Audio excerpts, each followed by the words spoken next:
Let's be honest. You work hard. You grind. You wake up, chug coffee, sit in traffic, work for 8 hours, sit in traffic again, and collapse.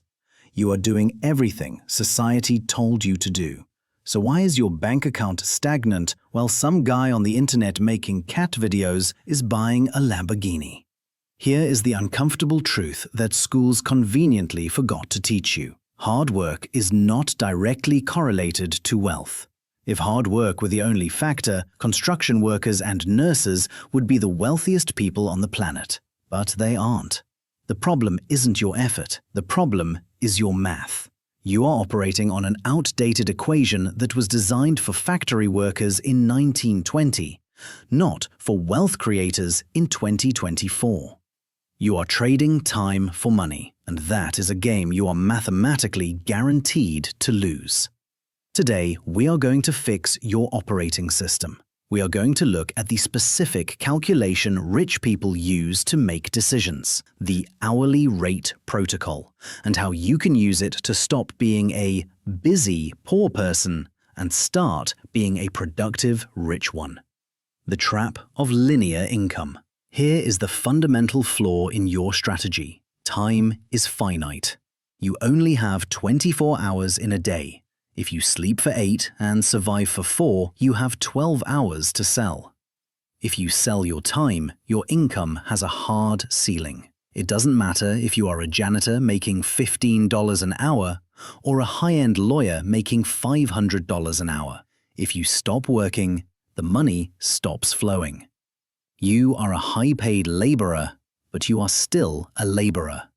This is the poor mindset. And I don't mean poor as an insult to your character. I mean poor as a description of your leverage. The poor mindset believes that money is a reward for sacrifice.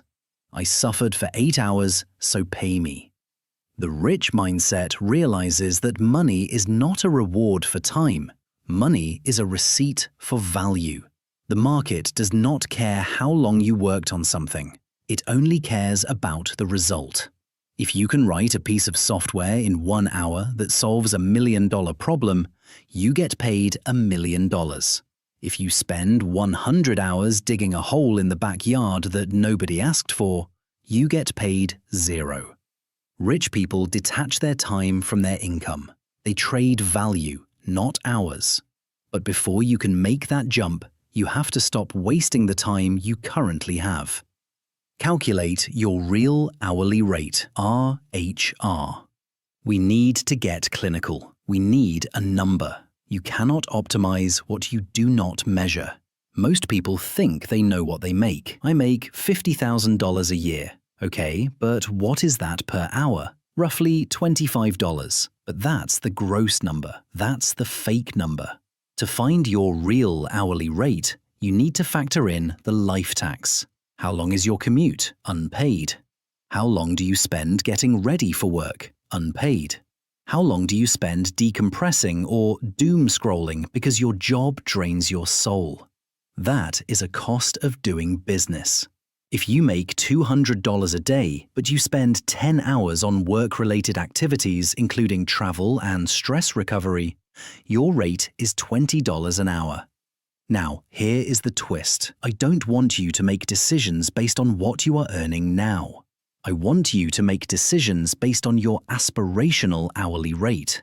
If your goal is to make $200,000 a year, your time needs to be worth roughly $100 an hour. This is your new benchmark. This is the number we are going to tattoo on your brain. From this moment on, if a task generates less than $100 of value per hour and you do it yourself, you are actually losing money. The opportunity cost fallacy. This is where your ego is going to fight me. Let's say your sink breaks. The poor mindset says, I'm not going to pay a plumber $150. That's a rip-off. I'll watch a YouTube tutorial, drive to the hardware store, buy a wrench, and fix it myself. You spend 4 hours fixing the sink. You feel proud. You feel manly. You feel thrifty.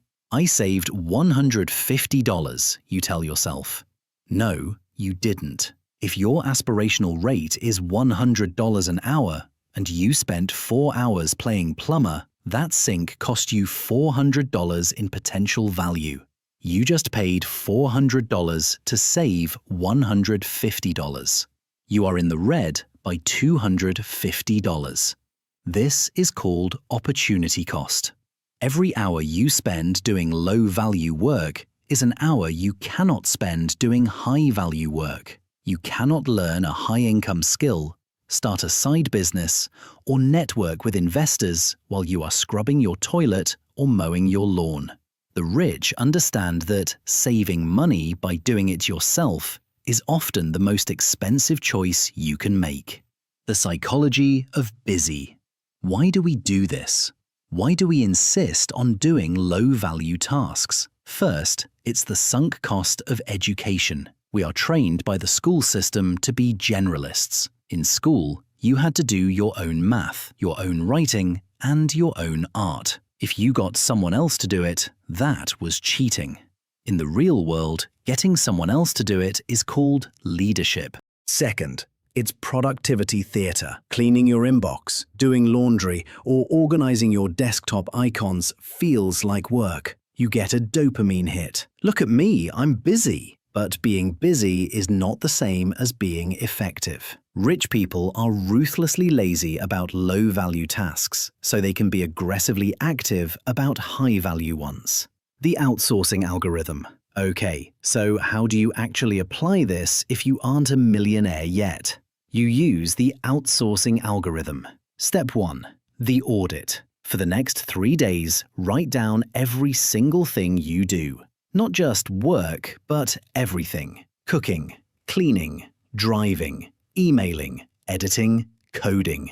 Step 2. The classification. Label each task with a $sign. Minimum wage tasks. Cleaning, laundry, data entry. Mid-level tasks. Management, email, basic coding. High-level tasks. Strategy, sales, creative work, skill acquisition.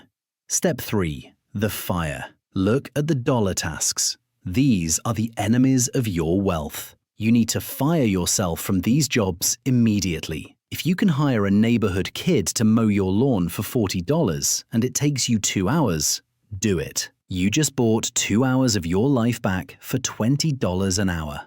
If you use those 2 hours to learn a skill that pays $50 an hour, you are profiting. This applies to your business too. If you are an entrepreneur trying to edit your own videos, do your own accounting, and handle customer support, you are the bottleneck of your own success. You are stepping over dollars to pick up pennies. The leverage loop.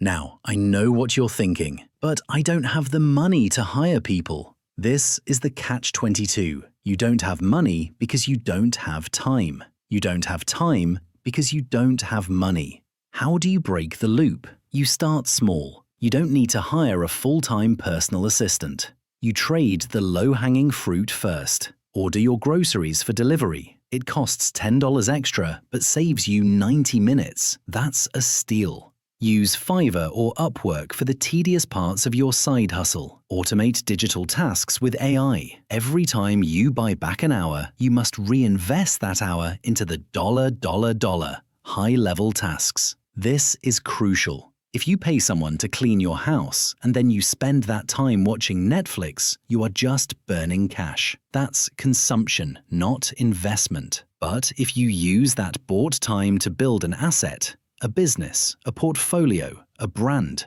that asset eventually generates enough money to buy back more of your time. This is the leverage loop. This is how the rich get richer. They use money to buy time and use time to make more money. The 80-20 pivot. This all boils down to the Pareto Principle. 80% of your income comes from 20% of your activities. For a YouTuber, the 20% is writing the script and filming, the editing, the thumbnail design, the comment replies. That's the 80% of work that can be delegated. For a salesperson, the 20% is closing deals. The paperwork is the fluff. Your goal is to clear your schedule until you are doing only the top 20% of activities. Imagine if you spent 40 hours a week doing only the things that actually generate revenue. How fast would you grow? The poor mindset wears exhaustion as a badge of honor. I worked 80 hours this week. Good for you. But what did you build? The rich mindset cares about efficiency. I worked 10 hours this week, but I made 10 critical decisions that doubled the company's revenue. Here is your homework. I want you to be ruthless. First, calculate your aspirational hourly rate. Pick a number that scares you a little bit. Second, pick one task you do every week that is below that pay grade. Maybe it's laundry. Maybe it's grocery shopping. Maybe it's scheduling social media posts. Outsource it. This week, pay the money. It will hurt physically to spend that cash. Do it anyway. Then, take the time you saved and do something that scares you. Read the book, record the video, make the sales call. Prove to yourself that your time is actually worth the investment. Stop being the employee of your own life and start being the CEO. The CEO doesn't scrub the floors, not because they are too good for it, but because they are too expensive for it. If you want to escape the rat race, you have to stop running on the wheel. Calculate your worth, delegate the busy work, and focus entirely on value. If you found value in this video, you know what to do. Hit the button. It takes 1 second and costs you $0, which is an infinite ROI for both of us. Go calculate your number. I'll see you in the next one.